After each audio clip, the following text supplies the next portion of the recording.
Everyone, welcome back to my channel nursing with आरजू।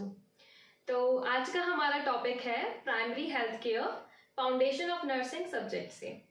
चलिए start करते हैं। तो प्राइमरी हेल्थ केयर के बारे में हम पहले इंट्रोडक्शन पढ़ लेते हैं कि ये प्राइमरी हेल्थ केयर क्यों आया और कहाँ से आया। ठीक है, तो जो हमारी अल्मा अटा कॉन्फ्रेंस थी जो कि 1978 में हेल्ड हुई थी, तो उन्होंने स्ट्रेस दिया था need for health for all. मतलब उनका ये था कि हमें जितनी भी हेल्थ सर्विसेज हैं वो सबको प्रोवाइड करनी है ताकि सबकी हेल्थ मेंटेन रह सके। हेल्थ फॉर ऑल, इसी से हमें समझ आ रहा है कि मतलब हर किसी की हेल्थ हमें मेंटेन करके चलनी है। तो उसके लिए उन्होंने प्राइमरी हेल्थ केयर को एज अ की अप्रोच यूज किया था ताकि वो जो ये अपना ऑब्जेक्टिव है हेल्थ फॉर ऑल को उसको अचीव कर सकें। तो उसके लिए ये जो टर्म है हमारा प्राइमरी हेल्थ केयर, ये वहां से आया था। उन्होंने इसको एज अ की ऑब्जेक्टिव या फिर की अप्रोच यूज किया था ताकि जितनी भी हेल्थ सर्विसेज हैं वो इसके थ्रू हम प्रोवाइड करेंगे ताकि हर किसी की हेल्थ जो है वो मेंटेन रहेगी with in the community, with in the country. ठीक है, तो इसका इंट्रो हमें समझ आ गया कि ये प्राइमरी हेल्थ केयर कहाँ से आया था। देन अब हम इसकी डेफिनेशन की बात करते हैं। जो आपका प्राइमरी हेल्थ केयर है वो आपको essential health care services provide करता है that is universally accessible to all the individual and family within the community. इसका मतलब ये है कि जो प्राइमरी हेल्थ केयर होता है वो क्या करता है, वो हेल्थ सर्विसेज प्रोवाइड करता है, मतलब हेल्थ केयर प्रोवाइड करता है जो कि हेल्थ केयर सबको यूनिवर्सली एक्सेसिबल हो, मतलब सबको इक्वली और हर किसी को पूरे कंट्री में, सोसाइटी में, किसी भी कम्युनिटी में वो सारी हेल्थ सर्विसेज जितनी भी प्रोवाइड हो रही हैं वो सभी को मिले, इक्विटेबली मिले, हर किसी को इक्वल मिले। ऐसा नहीं है कि अगर वो पुअर है, इकोनॉमिकली वीक है या फिर कोई अलग कास्ट से है तो हम उसको वो सर्विसेज प्रोवाइड नहीं करेंगे, ऐसा कुछ नहीं है। उनका कहना ये था कि जो प्राइमरी हेल्थ केयर सर्विसेज होंगी वो क्या होंगी, वो सारी सर्विसेज जितनी भी सर्विसेज होंगी गवर्नमेंट के थ्रू प्रोवाइड हुई हुई वो हर किसी को प्रोवाइड की जाएंगी, हर किसी के लिए वो इजीली एक्सेसिबल होंगी, चाहे वो किसी भी कास्ट से हो, किसी भी कम्युनिटी से हो, या फिर वो रिच हो, पुअर हो, रूरल हो, अर्बन एरिया हो, कहीं का भी हो, उनको यूनिवर्सली एक्सेसिबल होंगी सारी की सारी हेल्थ केयर सर्विसेज। और फिर इसका ये था कि उनका ये था कि कम्युनिटी का पार्टिसिपेशन भी उसके अंदर होना चाहिए, full participation of the community and also provide the services at the minimum cost that the community and the people can afford। उनका ये था मानना कि जो प्राइमरी हेल्थ केयर सर्विसेज होंगी उनके लिए कम्युनिटी का फुल पार्टिसिपेशन होना भी जरूरी है। वो क्यों जरूरी है, जब कम्युनिटी को पता होगा, वो अवेयर होंगे अपनी हेल्थ के बारे में, उनको हेल्थ एजुकेशन मिलेगी, तभी तो वो अपनी हेल्थ को मेंटेन कर पाएंगे, तभी तो हम ये जो हमारा मेन मोटिव है हेल्थ फॉर ऑल उसको अचीव कर पाएंगे। तो उसके लिए कम्युनिटी का फुल पार्टिसिपेशन होना भी बहुत ज्यादा जरूरी है। फिर उसमें जो भी हम सर्विसेज प्रोवाइड कर रहे हैं वो एक ऐसी कॉस्ट पे प्रोवाइड करेंगे हम कि हर कोई उसको अफोर्ड कर सके, क्योंकि अगर कोई पुअर फैमिली से है, बहुत ज्यादा इकोनॉमिकली वीक है, तो वो तो अफोर्ड नहीं कर सकता ना। अगर हम बहुत ज्यादा कॉस्टली फीस पर उनको सर्विसेज प्रोवाइड करेंगे, इसलिए जो भी हम सर्विसेज देंगे, जो भी हम केयर प्रोवाइड करेंगे वो बहुत ही मिनिमल कॉस्ट पे प्रोवाइड करेंगे ताकि हर कोई उसको अफोर्ड कर सके, फिर चाहे वो कोई भी कम्युनिटी से बिलोंग करता हो। तो प्राइमरी हेल्थ केयर की डेफिनेशन यही थी, is to provide health care services that is universally accessible to all the individual and family within the community and also involve full participation of the community and also to provide these services at the minimum cost। ठीक है, so that the community members can afford। ठीक है, ये आपको I just hope समझ आया होगा कि बस डेफिनेशन ये है कि हमें सारी सर्विसेज यूनिवर्सली एक्सेसिबल करनी है और उनको कॉस्ट कम कॉस्ट पे देनी है और उनका पूरा पार्टिसिपेशन होना चाहिए। ठीक है, अब हम बात करते हैं प्राइमरी हेल्थ केयर सर्विसेज की। ये आपका इसके अंदर सब हेडिंग है। जो प्राइमरी हेल्थ केयर होते हैं या प्राइमरी हेल्थ केयर सेंटर्स होते हैं वो क्या क्या सर्विसेज प्रोवाइड करते हैं। ठीक है, तो सबसे पहला आता है आपका हेल्थ एजुकेशन। हेल्थ एजुकेशन ये होता है कि वो सर्विसेज ये हैं कि हेल्थ एजुकेशन मतलब हम उनको प्रोवाइड करेंगे हेल्थ एजुकेशन की आप कैसे अपनी हेल्थ को प्रमोट कर सकते हो, कैसे किसी डिसीज को प्रिवेंट कर सकते हो। उनको हम बताएंगे कि आपको अपनी पर्सनल हाइजीन मेंटेन करनी चाहिए, आपको ये वैक्सीन्स लेनी चाहिए, आप क्या क्या फूड को अवॉइड करना चाहिए, क्या क्या आपको अपनी डाइट में इंक्लूड करना चाहिए। मतलब बेसिकली हम उनको समझा रहे हैं कि उनकी हेल्थ के लिए क्या अच्छा है, क्या बेनिफिशियल है, तो वो हम उनको हेल्थ एजुकेशन के थ्रू प्रोवाइड करते हैं। तो ये पहली हमारी क्या हो गई, हेल्थ केयर सर्विस हो गई जो कि प्राइमरी हेल्थ केयर प्रोवाइड करता है, दैट इज हेल्थ एजुकेशन। ठीक है, अब आपका सेकंड आता है प्रिवेंशन ऑफ डिसीज कंडीशंस या प्रिवेंशन ऑफ इलनेस भी आप उसको बोल सकते हो। मतलब हमें इलनेस से उनको प्रिवेंट करके चलना है ताकि उनको कोई भी डिसीज कंडीशन ना हो। तो उसके लिए हम उनको पहले से पहले ही उस चीज से रिलेटेड हम उनको इंफॉर्मेशन देंगे ताकि वो प्रिवेंट कर सके अपने आप को उस इलनेस से। ठीक है, सेकेंड आपको समझ आ गया। देन आ गया आपका maternal and child health care. Maternal and child health care जो होता है प्राइमरी हेल्थ केयर सर्विसेज में ही आता है। वो वहाँ पे उनको मदर्स को सर्विसेज प्रोवाइड करते हैं, जैसे कि उनकी न्यूट्रिशनल डेफिशिएंसीज होती हैं, लाइक फॉलिक एसिड हो गया, विटामिन हो गया, कैल्शियम हो गया, उनके वो वहाँ पर सप्लीमेंट्स देते हैं, उनको फ्री ऑफ कॉस्ट उनको वो सप्लीमेंट्स दिए जाते हैं ताकि वो अपनी हेल्थ का ध्यान रख सके। ठीक है, फिर आपका आता है child health care. Child health care में आ गया आपका उनको इम्यूनाइजेशन शेड्यूल फॉलो करते हैं, उनको वैक्सीन्स दी जाती हैं। आपको पता है फ्रॉम बर्थ हम उनको वैक्सीन प्रोवाइड करने लगते हैं, जितने भी बच्चे होते हैं, बेबीज होते हैं, लाइक BCG वैक्सीन हो गया, हेपेटाइटिस B की हो गई, पोलियो वैक्सीन हो गई, रोटा वायरस हो गया, देयर आर मैनी वैक्सीन्स जो कि हम उनको प्रोवाइड करते हैं ताकि उनकी जो वो अपनी हेल्थ को प्रिवेंट करके रख सके, उनको कोई डिसीज कंडीशन ना हो। क्योंकि आपको पता है अगर कोई बच्चा 5 साल से पहले की एज का है तो वो बहुत ज्यादा ससेप्टेबल होता है कि उसको डिसीज होने के चांसेस सबसे ज्यादा होते हैं, they are more prone to the disease condition. तो इसलिए उनको अगर हम वैक्सीन पहले से पहले ही उन डिसीज कंडीशंस की प्रोवाइड करेंगे तो फिर उनकी हेल्थ भी मेंटेन रहेगी, वो प्रिवेंशन कर पाएंगे उन डिसीज कंडीशन से, क्योंकि उनकी बॉडी में वो एंटीबॉडीज आ जाएंगी जो उन डिसीज कंडीशन के टूवर्ड्स फाइट करेंगे, है ना। तो maternal and child health services भी यहाँ पे प्रोवाइड की जाती है। ठीक है, फिर आपका आता है third prevention and control of epidemic diseases. Epidemic diseases जो होते हैं आपके, एपिडेमिक का मतलब होता है कि कोई कम्युनिटी में कोई डिसीज का फैलना। जैसे कि आपका कोरोना वायरस था, वो तो पैंडेमिक था। पैंडेमिक का मतलब होता है पूरे वर्ल्ड में फैलना, पूरे वर्ल्ड में हर एरिया में कोई भी जगह वहां पे फैलना। बट एपिडेमिक का मतलब होता है किसी एक पर्टिकुलर कम्युनिटी में कोई डिसीज फैलना। फॉर एग्जाम्पल आपका स्मॉल पॉक्स हो गया, मिजल्स हो गया, है ना। तो ये कंडीशन जो होती है आपकी, ये विद इन अ कम्युनिटी, कोई भी एक सोसाइटी हो गई, कम्युनिटी हो गया, कोई एरिया हो गया, वहां पे हर किसी को ये डिसीज कंडीशन स्प्रेड हो रही है, तो वो होती है एपिडेमिक डिसीजेस। तो हमें उनको भी प्रिवेंट करना है और उनको कंट्रोल करना है। तो ये काम कौन करते हैं, प्राइमरी हेल्थ केयर सेंटर्स जो होते हैं वो आपको प्रिवेंट करके रखते हैं उन डिसीज कंडीशन से, और वो कंट्रोल करते हैं। अगर किसी जगह पे वो कोई एपिडेमिक डिसीज कंडीशन कोई फैल गई है तो उसको भी कंट्रोल करने का काम ये करते हैं। तो ये इनकी सर्विस हो गई। ठीक है, फिर आपका आता है treatment of minor illness and injuries. जो कुछ माइनर इंजुरीज हो गई, लाइक कोई छोटा एक्सीडेंट हुआ है जिसमें कोई वुंड इंजरी है, या फिर थोड़ा बहुत चोट लग गई है आपको, तो उसकी ड्रेसिंग वगैरह कर दी माइनर इंजरीज की। या फिर कोई माइनर इलनेस है, for example typhoid, dengue, malaria, इन सबको इन सबको कंट्रोल करने के लिए, डिसीज कंडीशंस को ट्रीटमेंट देना उनके लिए, है ना। तो जो भी माइनर इलनेस होती है या माइनर इंजुरीज होती हैं उनका भी ट्रीटमेंट कहाँ होता है, आपका प्राइमरी हेल्थ केयर सेंटर्स पर होता है। ठीक है, प्राइमरी हेल्थ केयर सेंटर्स आपको पता होगा टाउन्स जो होते हैं ना, छोटे छोटे कस्बे जिनको बोलते हैं या विलेजेस होते हैं, वहां पे ये सेंटर्स होते हैं जहाँ पे ये प्राइमरी हेल्थ केयर सर्विसेज दी जाती हैं गाँव वालों को। मतलब विलेज में जितने भी लोग रह रहे हैं या फिर टाउन में जितने भी रह रहे हैं उनको ये सर्विसेज दी जाती हैं। ठीक है, फिर आपका आता है adequate and safe water supply. उनको हमें ड्रिंकिंग वाटर सप्लाई जो देनी है वो भी सेफ होना चाहिए, एडिक्वेट होना चाहिए, ताकि कोई भी कंटैमिनेटेड वाटर को ना ले, क्योंकि कंटैमिनेटेड वाटर से भी बहुत सारे डिसीज कंडीशन होते हैं, जैसे कि आपका टाइफाइड हो गया, तो उसको भी प्रिवेंट करने के लिए एडिक्वेट और सेफ ड्रिंकिंग वाटर का सप्लाई होना चाहिए।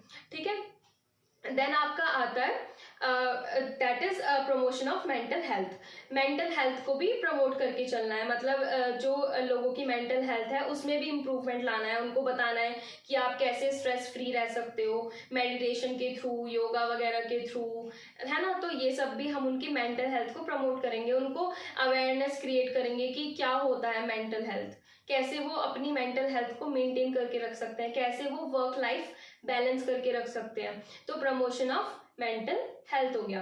देन आपका आता है इम्यूनाइजेशन। इम्यूनाइजेशन हो गया जैसे कि यही वैक्सीन, जो कि चाहे अडल्ट हो, चाहे बेबी हो, चाहे फीमेल प्रेग्नेंट वुमेन हो, तो उन सभी को भी जो भी इम्यूनाइजेशन शेड्यूल्स होते हैं उनको हमें फॉलो करना है। जैसे कि बहुत सी वैक्सीन होती हैं जो फ्रॉम बर्थ दी जाती हैं बेबीज को, जैसे BCG वैक्सीन ट्यूबरक्लोसिस के लिए होती है, ये पोलियो वैक्सीन हो गया आपका, हेपेटाइटिस B की वैक्सीन हो गई, रोटा वायरस हो गया, जापानीज एनसेफेलाइटिस हो गया, मतलब बहुत सारे आपके डिसीज कंडीशंस होते हैं, उनके लिए हमारी वैक्सीन जो बनी हुई है वो हम बेबीज को देंगे। ठीक है, उसका भी टाइम होता है, एक पर्टिकुलर टाइम पर वो वैक्सीन दी जाती है। देन आपका मदर जो प्रेग्नेंट है उसको, प्रेग्नेंट वुमेन को भी होता है टिटनेस टॉक्सॉइड का वैक्सीन दिया जाता है। और जैसे कि आपका अडल्ट है उनको प्रिवेंट करने के लिए, फॉर एग्जांपल अभी आपको पता है सर्वाइकल कैंसर बहुत ज़्यादा हो रहा है, तो उसके लिए भी वैक्सीन आ चुका है, that is HPV vaccine, that is human papilloma virus vaccine, है ना। तो वो भी हम देंगे उनको। तो उन सभी के बारे में हम उनको नॉलेज भी देंगे कि आप क्या क्या वैक्सीन लेनी चाहिए, कैसे आप अपने आप को प्रिवेंट कर सकते हो किसी डिसीज से। तो वहाँ पे इम्यूनाइजेशन भी दी जाती है। तो ये आपकी अनदर सर्विस हो गई जो कि वहाँ पर प्रोवाइड की जाती है। देन आपका आ गया प्रोवाइडिंग एसेंशियल ड्रग्स।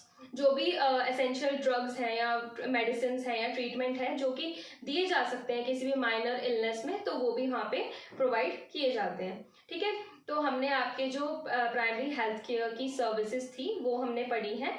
सबसे पहले हमने क्या पढ़ा था आपका, first one was health education. ठीक है, हेल्थ एजुकेशन देंगे। देन आपका आ गया प्रिवेंशन ऑफ इलनेस, इलनेस से हम उनको प्रिवेंट करके चलेंगे। देन आपका आ गया mother and child health care, मतलब मदर को भी केयर प्रोवाइड करी जाएगी और चाइल्ड को भी। मदर को प्रेगनेंसी के टाइम पर भी, आफ्टर प्रेगनेंसी भी जो भी उनकी हेल्थ सर्विसेज होंगी जो भी प्रोवाइड की जाएंगी वो उनको दी जाएंगी। देन आपका आ गया prevention and control of epidemic diseases, जो भी एपिडेमिक डिसीजेज हैं उनको प्रिवेंट करना है, उनको कंट्रोल करना है।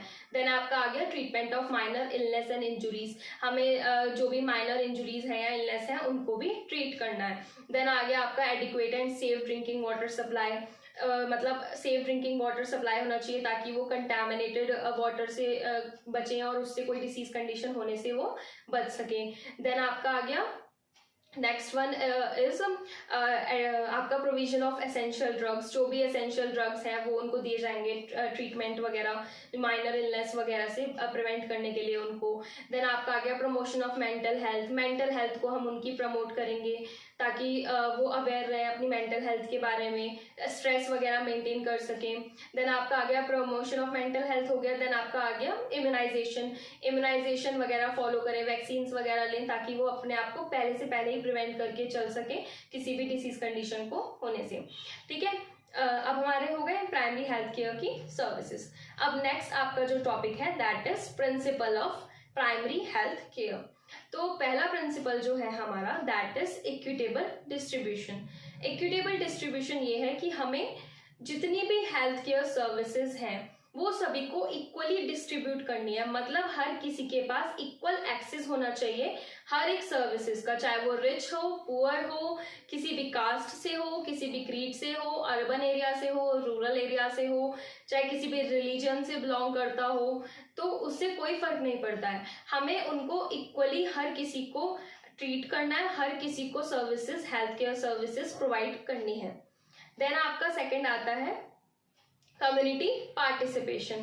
कम्युनिटी का पार्टिसिपेशन बहुत होना जरूरी है। अगर कम्युनिटी अपनी हेल्थ को लेकर अवेयर रहेगी तभी वो अपनी हेल्थ के लिए कुछ स्टेप ले पाएंगी, है ना, तभी वो प्रिवेंट कर पाएंगे अपने आप को किसी भी डिसीज कंडीशन से। तो कम्युनिटी का पूरा पार्टिसिपेशन होना भी बहुत ज्यादा जरूरी है। देन आपका थर्ड आ गया एप्रोप्रिएट टेक्नोलॉजी।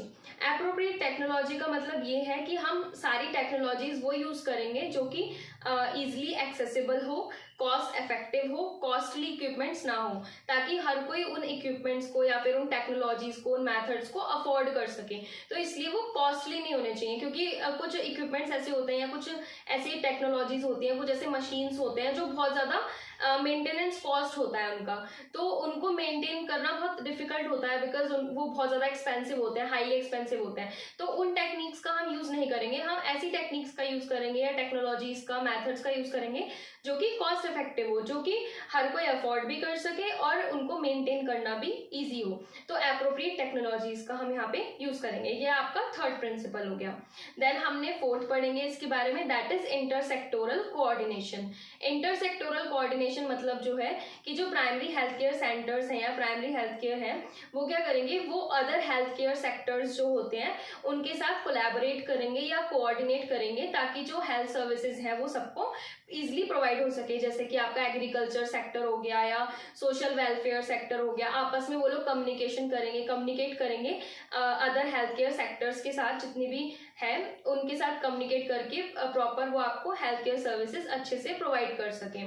ठीक है, तो इंटरसेक्टोरल का पार्टिसिपेशन या कोऑर्डिनेशन होना भी जरूरी है। That is your next principle. फिर अब आपका नेक्स्ट प्रिंसिपल आता है, that is physical facilities. Physical facilities का मतलब ये है जो भी फिजिकल फैसिलिटीज होती हैं, जैसे कि आपका पेशेंट आए हैं तो उनके लिए प्रॉपर वेटिंग एरिया रूम होना चाहिए, डॉक्टर के अपॉइंटमेंट ले रहे हैं अगर वो, तो प्रॉपर उनके लिए बैठने का स्पेशियस जगह होनी चाहिए जहाँ वो वेट कर सके अपने अपॉइंटमेंट के लिए। टॉयलेट फैसिलिटीज होनी चाहिए प्रॉपर, पूरा क्लीन होना चाहिए, उनका जो सिंपल होना चाहिए, जो स्ट्रक्चर है, इंफ्रास्ट्रक्चर जो होता है एक बिल्डिंग का, वो पूरा क्लीन होना चाहिए, सराउंडिंग्स हाइजीन मेंटेन होना चाहिए, टॉयलेट जो है वो क्लीन होने चाहिए। तो ये सारी फिजिकल फैसिलिटीज होती हैं। सेफ ड्रिंकिंग वाटर होना चाहिए। तो ये जितनी भी फैसिलिटीज होती हैं, फिजिकल फैसिलिटीज होती हैं, उनका भी उसमें ध्यान रखना है, ताकि वो सारी क्लीन रहें, सिंपल रहें और इक्वली सबके लिए एक स्पेशियस वेटिंग एरिया होना चाहिए और प्रॉपर उनके लिए toilet facilities, drinking water facilities होनी चाहिए। ठीक है, देन नेक्स्ट आता है आपका control and evaluation. Control and evaluation का मतलब ये है कि अब हम इवेल्युएट करेंगे कि हमने जो हेल्थ केयर सर्विस प्रोवाइड करी है वो क्या उसका प्रोग्रेस रहा है, क्या उसमें हमें कुछ इंप्रूवमेंट करने की जरूरत है, कितना इफेक्टिव रहा है, क्या उसका इम्पैक्ट पड़ा है कम्युनिटी पर। तो वो चीज का भी हमें इवेल्युएट करना होता है, ताकि हमें पता चल सके कि किस हेल्थ सर्विस में अभी हमें इंप्रूवमेंट करने की जरूरत है, या फिर कितना उसका पेशेंट के ऊपर असर हो रहा है, इफेक्टिव है या नहीं हमारे ट्रीटमेंट वगैरह जो भी हम दे रहे हैं, और उन सर्विसेज का क्या इम्पैक्ट पड़ रहा है कम्युनिटी मेंबर्स पर। तो उसके लिए हमें इवेल्युएशन करना भी जरूरी है, तो हम इसमें कंट्रोल एंड इवेल्युएशन भी करेंगे। ठीक है, तो हमने इसके जो प्रिंसिपल्स पढ़े थे, पहला था आपका इक्विटेबल डिस्ट्रीब्यूशन, मतलब सबको इक्वली डिस्ट्रीब्यूट होनी चाहिए जितनी भी सर्विसेज हैं। फिर दूसरा हमने आपका पढ़ा इसका कम्युनिटी का पार्टिसिपेशन होना चाहिए, प्रॉपर कि हर कोई पार्टिसिपेट करे हेल्थ के टूवर्ड्स अपने। फिर हमने पढ़ा इसके बारे में कम्युनिटी का पार्टिसिपेशन हो गया। देन एप्रोप्रिएट टेक्नोलॉजी हो गया कि जो भी टेक्नोलॉजी है वो कॉस्ट इफेक्टिव होनी चाहिए ताकि हर कोई अफोर्ड कर सके उन सर्विसेज को। देन उसके बाद आपका आ गया इंटरसेक्टोरल कोऑर्डिनेशन होना चाहिए, अदर हेल्थ सेक्टर्स के साथ कोऑर्डिनेट करके चलना है ताकि हेल्थ सर्विसेज अच्छे से प्रोवाइड कर सके। फिर हमने पढ़ा आपका कि फिजिकल फैसिलिटीज होनी चाहिए, लाइक टॉयलेट फैसिलिटीज हो गया आपका, या फिर वेटिंग एरिया की फैसिलिटीज हो गई, आपका एरिया क्लीन होना चाहिए, नीट एंड टाइडी होना चाहिए, हाइजीन मेंटेन होना चाहिए हर जगह। ठीक है, फिजिकल फैसिलिटीज का हो गया। देन आपका आ गया कंट्रोल एंड इवेल्युएशन, हमें इवेल्युएट करते रहना चाहिए बीच बीच में कि जो हम सर्विसेज दे रहे हैं वो इफेक्टिव है या नहीं है, उनका पेशेंट के ऊपर क्या इम्पैक्ट पड़ रहा है, और हम कौन से एरिया में अब हमें इम्प्रूवमेंट करने की जरूरत है। ठीक है, तो ये हो गया हमारे principles of primary health care. अब नेक्स्ट आपका आता है कि रोल ऑफ नर्सेस क्या होते हैं, या फिर कम्युनिटी हेल्थ की नर्सेस के क्या रोल होते हैं प्राइमरी हेल्थ केयर में। ठीक है, role of nurses in primary health care. तो नर्सेस का जो रोल होता है उनका मेन फोकस रहता है to promote health and to maintain a balance towards health. मतलब उनका मेन जो फोकस रहता है जितनी भी कम्युनिटी हेल्थ नर्सेज होती हैं कि हमें हेल्थ को प्रमोट करके चलना है, पेशेंट की हो, चाहे फैमिली की हो, कम्युनिटी में कोई भी मेंबर हो, इंडिविजुअल हो, कोई भी फैमिली हो, हर किसी की हेल्थ प्रॉपर मेंटेन होनी चाहिए और उनका हेल्थ के टूवर्ड्स जो बैलेंस है वो मेंटेन होके रहना चाहिए, ताकि कोई भी डिसीज कंडीशन है उससे वो अपने आप को प्रिवेंट कर सके। ठीक है, तो सबसे पहला मेन जो रोल होता है कम्युनिटी हेल्थ नर्सेस का वो यही होता है, फोकस ऑन प्रमोटिंग हेल्थ। फिर सेकंड इनका जो होता है रोल, दैट इज वो असेस करते हैं, फोकस उनका जो रहता है वो असेस करना होता है कि उनका सोशो इकोनॉमिक बैकग्राउंड क्या है, या फिर ऐसा कौन सा कल्चरल फैक्टर्स हैं जो उनकी हेल्थ पे इफेक्ट डाल रहा है या हेल्थ को इन्फ्लुएंस कर रहा है। तो वो उनका मेन फोकस ये भी रहता है कि वो उसको असेस करें कि ऐसा क्या इकोनॉमिक स्टेटस है उनका, मतलब पुअर है या फिर बहुत मिडिल फैमिली से हैं, या उनका सोशल स्टेटस कैसा है, क्या जॉब लाइफ है उनकी, किस कल्चरल बैकग्राउंड से आते हैं, क्या उनके कल्चरल फैक्टर्स हैं, मतलब सुपरस्टिशियस बिलीव्स हैं या किस कल्चर से बिलोंग करते हैं। तो वो सब उनको असेस करते हैं ताकि वो पता कर सके ऐसे कौन से फैक्टर हैं जो उनकी हेल्थ को असर डाल रहे हैं या अफेक्ट कर रहे हैं या इन्फ्लुएंस कर रहे हैं। तो ये भी नर्सेस का रोल होता है। फिर उनका रोल होता है, अगर कम्युनिटी हेल्थ नर्सेज अगर स्कूल में वर्क कर रही हैं तो उनका रोल रहता है to promote health education and also disease prevention. उनका मेन रोल ये रहता है, अगर वो किसी भी हेल्थ स्कूल में सर्विसेज प्रोवाइड कर रही हैं, कि उनको हेल्थ एजुकेशन देना, जितने भी स्टूडेंट्स हैं वहाँ पर, कि वो कैसे अपनी हाइजीन मेंटेन करके रहें। फॉर एग्जाम्पल अपना खाना खाने से पहले हैंड वॉश करें, खाना खाने के बाद हैंड वॉश करें, सेफ ड्रिंकिंग वाटर लें, जो भी स्कूल में सर्विसेज दी जा रही है वहाँ पे खाना वगैरह अच्छे से मिल रहा है या नहीं। कुछ ऐसे जैसे स्कूल्स होते हैं वहाँ पे हॉस्टल वगैरह होता है उनके साथ, तो वहाँ पे जो मेस होती है वहाँ पे खाना कैसा दिया जा रहा है, तो उस चीज़ को भी देखें। और जितना भी वाटर है वो पूरा सही से आ रहा है या नहीं, प्योरीफाइड वाटर आ रहा है या नहीं, कंटैमिनेटेड वाटर तो नहीं है, इन सभी चीज़ों का भी ध्यान देते हैं, है ना। और हेल्थ एजुकेशन देनी होती है स्टूडेंट्स को कि कैसे वो अपने आप को बचाएं किसी भी डिसीज कंडीशन से। तो prevention of disease and also to provide health education, तो कम्युनिटी हेल्थ नर्सेज का एक ये काम होता है। फिर जो कम्युनिटी हेल्थ नर्सेज होती हैं जो इंडस्ट्रीज में वर्क कर रही होती हैं, वहाँ पे उनका काम होता है कि एक जो वहाँ पे वर्क कर रहा है एम्प्लॉय, उसकी हेल्थ को मेंटेन करना, उनका प्रोडक्शन को इम्प्रूव करना, ताकि जो एम्प्लॉय है और उसकी सेफ्टी को ध्यान रखना है एक एम्प्लॉय की। तो ये काम भी नर्स का होता है कि एम्प्लॉय की सेफ्टी का ध्यान रखना है और उनकी प्रोडक्टिविटी को इम्प्रूव करना है, उनका मेंटल हेल्थ को इम्प्रूव करके चलना है, ताकि वो कोई स्ट्रेस है उसको हैंडल कर सके, उसको कैसे स्ट्रेस को मेंटेन करना है, अपना वर्क लाइफ बैलेंस कैसे करना है। तो ये सब चीज़ें भी जो सर्विसेज हैं वो कौन देती है, कम्युनिटी हेल्थ नर्स देती है। फिर उनका ये रहता है कि जो कम्युनिटी हेल्थ नर्सेज होती हैं, अगर वो पेशेंट को और फैमिली को असिस्ट करती हैं कि वो कोऑर्डिनेट कर सकें हेल्थ केयर को, मतलब पेशेंट और फैमिली को हेल्प करती हैं कि वो अपनी हेल्थ कैसे मेंटेन करें अपने घर पर, और या फिर जो मेडिकेशन वगैरह अगर उनको दी गई है तो उसको कब लेना है, किस टाइम लेना है, तो उसके साथ वो कोऑर्डिनेट कर रही है ना पेशेंट और फैमिली के साथ, कि आपको कौन सी मेडिसिन कब लेनी है, आपको क्या डाइट लेनी है, कैसे आपको अपने हेल्थ का ध्यान रखना है। तो कोऑर्डिनेट करते हैं नर्सेज भी, और नर्स एंड पेशेंट जो होते हैं या फैमिली मेंबर होते हैं वो आपस में कोऑर्डिनेट करते हैं हेल्थ केयर को मेंटेन करने के लिए, मतलब उसकी पेशेंट की हेल्थ को मेंटेन करने के लिए। ठीक है, तो ये नर्स का एक रोल हो गया। फिर जो नर्स हो गई वो क्या करती है, वो प्रोवाइड करती है एजुकेशन और ट्रेनिंग वगैरह, जो उनके जूनियर्स होते हैं या फिर ANM होती हैं या फिर अदर स्टाफ मेंबर्स होते हैं या स्टाफ नर्सेज होती हैं, तो उनको वो एजुकेशन प्रोवाइड करती हैं, क्लिनिकल स्किल्स के बारे में बताती हैं और ट्रेनिंग देती है उनको, ताकि वो भी अपनी जो क्लिनिकल स्किल्स हैं उनको इम्प्रूव कर सके। तो कम्युनिटी हेल्थ नर्सेज का एक ये भी रोल होता है। ठीक है, तो अभी हमने क्या रोल्स पढ़े कि प्रमोट करती हैं हेल्थ को कम्युनिटी हेल्थ नर्स, और जो अगर स्कूल वगैरह में वो हैं तो वहाँ पे वो उनको हेल्थ एजुकेशन देती हैं स्टूडेंट्स को, उनको प्रिवेंट करती है डिसीज कंडीशन को। और जो नर्सेज होती हैं वो ध्यान देती हैं कि कौन सी फैमिली से बिलोंग करता है, कल्चर बैकग्राउंड क्या है एक पर्सन का, क्या सोशल स्टेटस है, क्या इकोनॉमिक स्टेटस है जो उसकी हेल्थ पर असर डाल रहा है, तो वो डिसीज प्रिवेंशन कैसे कर सकता है ना। फिर आपका आता है कि वो अगर किसी इंडस्ट्री में वर्क कर रही हैं तो वहाँ पे वो पेशेंट जो एम्प्लॉयज़ हैं उनकी सेफ्टी का ध्यान रखें, और उनका जो प्रोडक्टिविटी है वो इम्प्रूव कर सकें, स्ट्रेस रिलीज कर सकें, उनकी हेल्थ जो है मेंटल हेल्थ है उसको प्रमोट कर सकें। फिर पेशेंट के साथ वो असिस्ट करती हैं, कोऑर्डिनेट करती हैं, ताकि जो हेल्थ सर्विसेज हैं उनको प्रॉपर प्रोवाइड कर सके पेशेंट को और उनके फैमिली मेम्बर्स को। फिर वो एजुकेशन प्रोवाइड करती हैं या ट्रेनिंग देती हैं अपनी जूनियर्स को या स्टाफ नर्सेस को या उनके जो कॉलीग्स हैं या फिर जो ANM होती हैं, ऑक्सिलरी नर्स मिडवाइफ, उनको ट्रेनिंग और एजुकेशन प्रोवाइड करती हैं। ठीक है, तो ये होते हैं role of nurses in primary health care. ठीक है, आई जस्ट होप कि आपको ये टॉपिक समझ आया होगा, प्राइमरी हेल्थ केयर। तो अगर आपकी कोई भी क्वेरी है, कोई भी डाउट है, तो आप अपना कमेंट सेक्शन में डाल सकते हैं। मैं कोशिश करूंगी कि मैं आपकी हर एक प्रॉब्लम का सॉल्यूशन आपको दे सकूं, या आप चाहते हैं कि मैं कोई भी टॉपिक कवर करूं तो please comment down below and subscribe to my channel, like and share and press the bell icon, ताकि आपको कोई भी इंपॉर्टेंट नोटिफिकेशन है जो भी मेरे आगे अपकमिंग लेक्चर्स होंगे उसके बारे में आ सके। So thank you so much for watching, bye bye.